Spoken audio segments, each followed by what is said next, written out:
Hello friends, हम बात कर रहे हैं वेबसाइट डिज़ाइनिंग के बारे में। लास्ट वीडियो में हमने देखा था कि हम इस कोर्स के अंदर क्या क्या कंप्लीट करने वाले, क्या क्या कवर करने वाले हैं। 10 स्टेप्स हमने देखे जो हम पूरा कवर करेंगे। अभी हमारा पहला स्टेप चल रहा है वेबसाइट एंड वेबसाइट के टाइप्स। वेबसाइट दो तरह की होती है। पहली होती है स्टैटिक वेबसाइट। स्टैटिक क्या है वेबसाइट? स्टैटिक वो वेबसाइट है जिसे आप सिर्फ रीड कर सकते हैं या देख सकते हैं, उसमें आप कोई चेंजेस नहीं कर सकते हैं।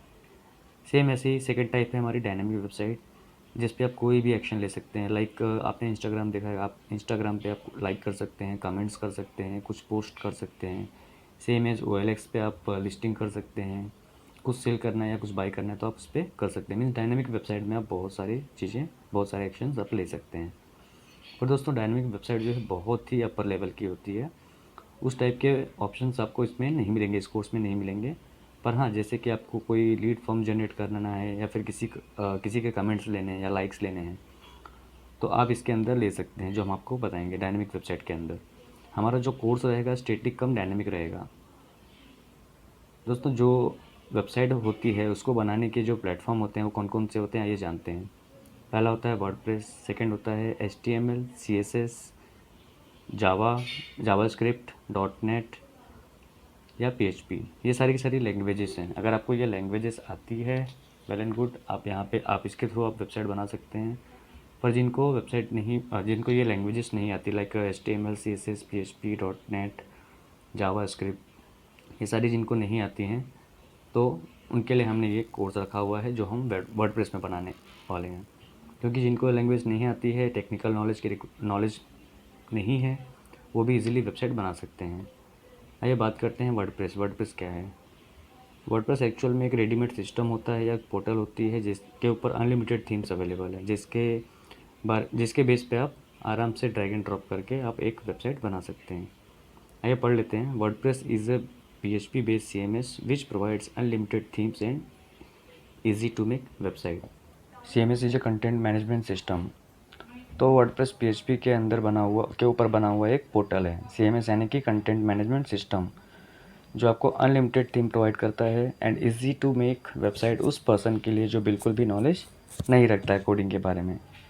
चाहे वो HTML हो, XML हो, PHP हो, .NEट हो या जावास्क्रिप्ट हो, तो वो पर्सन वर्डप्रेस पे ड्रैग एंड ड्रॉप करके वेबसाइट इजीली बना सकता है।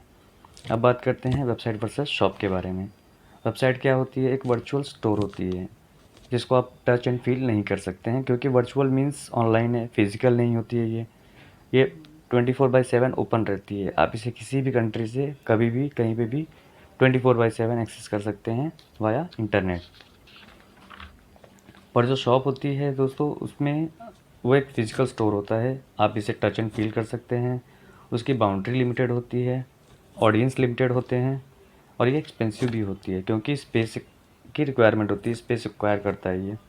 आपको प्रोडक्ट्स एंड गुड्स भी स्टोर करके रखना होता है, जैसे कि गारमेंट्स या कोई एक्सेसरीज़ हो, फर्नीचर हो या शूज़ की शॉप हो। तो कंपेयर टू शॉप, वेबसाइट सस्ती पड़ती है और इसे आप कभी भी कहीं से भी एक्सेस कर सकते हैं।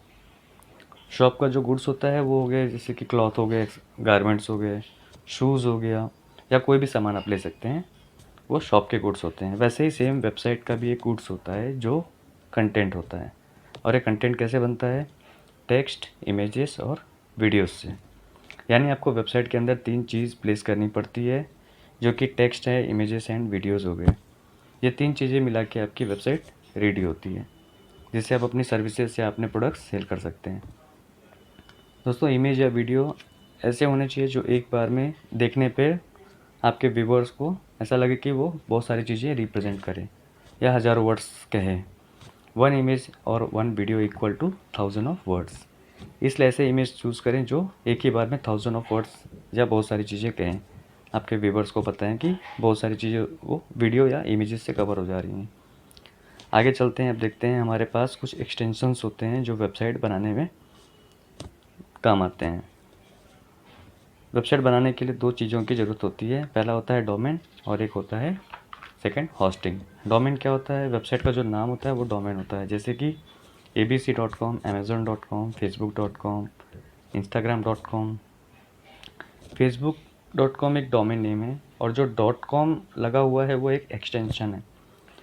एक्सटेंशंस 3 टाइप के होते हैं। पहला होता है TLD, टॉप लेवल डोमेन, जो आजकल आपने देखा होगा सबसे ज़्यादा जो ट्रेंडी चल रहा है, .com मार्केट में सबसे ज़्यादा फेमस है। दूसरा है .in, जो इंडिया में यूज़ होता है। थर्ड है .org, किसी भी ऑर्गेनाइजेशन या किसी भी संस्था को ले लीजिए, या कोई चैरिटेबल ट्रस्ट है तो वो .org यूज़ करते हैं। सेकंड नंबर पे आता है TLDCC, कंट्री कोड, यानी कि top level country code domain. जैसे कि इंडिया के लिए हम यूज़ करते हैं .in, UK के लिए यूज़ करते हैं .UK, इंडिया के लिए सेम अगेन .co.in, ऑस्ट्रेलिया के लिए .eu, यूरोप के लिए .eu एंड पाकिस्तान के लिए .pk। तो अलग अलग कंट्री के अलग अलग एक्सटेंशन भी डोमेन नेम होते हैं। थर्ड होता है GTLD, generic top level domain. जैसे कि कोई प्रोफेशनल किसी की कंपनी है, कोई प्रोफेशन में है किसी, जैसे कि .news, .institute, .online आपने देखा होगा। किसी का न्यूज़ चैनल है तो .news यूज़ करते हैं, लाइक ABC .news, आज तक .news। किसी का इंस्टीट्यूट है तो .institute, किसी का ऑनलाइन कुछ है, ऑनलाइन प्लेटफॉर्म है .online। तो ऐसे ऐसे अलग अलग एक्सटेंशंस होते हैं, बट टॉप लेवल में .com, .in, .org होते हैं। सेकंड नंबर पे कंट्री कोड के हिसाब से आ जाता है .in, .co.in, .uk, .au, .eu and third professional type होते हैं, जैसे कि .news, .online एंड .institute। और बहुत सारे ऐसे एक्सटेंशंस अवेलेबल है मार्केट में, हमने सिर्फ एग्जांपल के लिए आपको कुछ ही बताया है। नेक्स्ट टॉपिक हमारा आता है ब्राउज़र्स। अब हम या आप जो भी वेबसाइट सर्च करते हैं, या 90% लोग जो सर्च करते हैं अपने मोबाइल के अंदर, वो गूगल क्रोम के थ्रू ही करते हैं। गूगल क्रोम ये एक ब्राउज़र है। सेकंड मोज़िला, ओपेरा आपने सुना होगा पहले, फायरफॉक्स, सफारी और इंटरनेट एक्सप्लोरर, ये सारे के सारे ब्राउज़र्स हैं।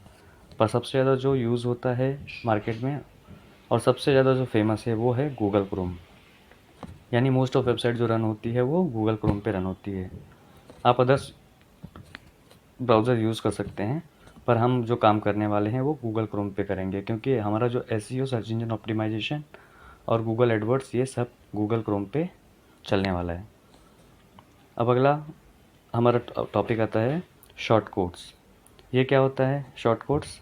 जैसे हम वेबसाइट बनाते हैं तो उसमें दो चीज़ होती है। पहला लैंग्वेजेस या उसके पैरामीटर्स या प्रोटोकॉल कह लीजिए आप। दूसरा एक होता है HTML, इसको हम फुल फॉर्म बोलते हैं हाइपर टेक्स्ट मार्कअप लैंग्वेज। दूसरा होता है language CSS, cascading style sheet. और एक XML होता है एक्सटेंसिव मार्कअप लैंग्वेज, और एक होता है PHP, hyper text pre processor. यानी ये सारी की सारी एक लैंग्वेज है। बट अगर हम बात करें जब हम वेबसाइट बनाते हैं, लिंक्स की, प्रोटोकॉल्स की, URLs की, तो आपको पता होनी चाहिए। जो लोग नए हैं उनको इतनी जानकारी नहीं है कि ये इनका लिंक पुट कर दो या लिंक चेंज कर दो, तो काफ़ी लोग समझ नहीं पाएंगे कि ये क्या है, क्या करना है। बहुत से लोगों को जानकारी है, बहुत से लोगों को जानकारी नहीं है, तो उनके लिए बताने वाला हूँ। एक होता है वेबसाइट का पूरा नेम। पूरे नेम को हम कंप्लीट नेम बोलते हैं, जैसे कि http://www.abc.com, यानी ये पूरा का पूरा होता है आपका URL, या इसे हम लिंक भी बोलते हैं। तो अभी आगे आपको पता चलेगा कि इसका क्या क्या यूज़ है। ये आपके वेबसाइट का पूरा एड्रेस होता है, जैसे कि http://www.abc.com या https://www.lootthedeal.com या https://www.amazon.com। तो ये कुछ एग्जांपल्स हमने दिए हुए हैं। अब इसमें क्या होता है, इसमें तीन चीज़ होती है। एक होता है डोमेन, जैसे कि अमेज़न, रूट द डील, टैगगेट्स, या कोई डोमेन नेम कोई भी आप ले सकते हैं। और उसके बाद में आता है .in, .com एक्सटेंशन से, जैसे कि .com हो गया, .org हो गया, .online, आपको जैसे मैंने पहले बताया हुआ है, ये एक्सटेंशंस हो गया, प्लस डोमेन नेम हो गया, प्लस www. ये क्या है, www. का फुल फॉर्म है वर्ल्ड वाइड वेब। एक होता है HTTP और एक होता है HTTPS। HTTP क्या है? HTTP का फुल फॉर्म है हाइपर टेक्स्ट ट्रांसफ़र प्रोटोकॉल। दोनों में, और एक है HTTPS, दोनों में डिफरेंस सिर्फ S का है। एस का मतलब होता है सिक्योर। इससे फ़ायदा क्या होता है कि आपके जो डेटा होते हैं वो कभी कोई हैक ना कर ले, या ये कॉन्फिडेंशियल होता है, तो उनके लिए SSL सर्टिफिकेट की रिक्वायरमेंट होती है। और आपको अपनी वेबसाइट की SEO अगर करानी है या गूगल पे आपकी अपनी वेबसाइट को रैंक करानी है, तो आप अभी भी जब भी वेबसाइट लें तो SSL सर्टिफिकेट की रिक्वायरमेंट होती है। इसलिए आप विदाउट SSL या विदाउट SSL ना लें, क्योंकि HTTP जो है वो सिक्योर नहीं होती है। इसलिए जब भी वेबसाइट बनाएं तो SSL के साथ ही बनाएं। URL की फुल फॉर्म होती है uniform resource locator. Link of any path means किसी भी पाथ का एक लिंक होता है। किसी भी वेबसाइट को अपने ओपन करने को एक लिंक की ज़रूरत होती है। कभी भी आप वेबसाइट ओपन करते हैं तो आपने ज़रूर चेक करें कि आपकी जो लिंक है वो कंप्लीट है या नहीं है। उसके बाद एक होता है IP एड्रेस और एक होता है www डॉट जो है वर्ल्ड वाइड वेब, यानी कि इन सबको मिला के बनता है आपका एक पूरा का पूरा लिंक या एक URL। तो ये हो गया हमारा शॉर्ट कोड और प्रोटोकॉल के बारे में। इस वीडियो में इतना ही।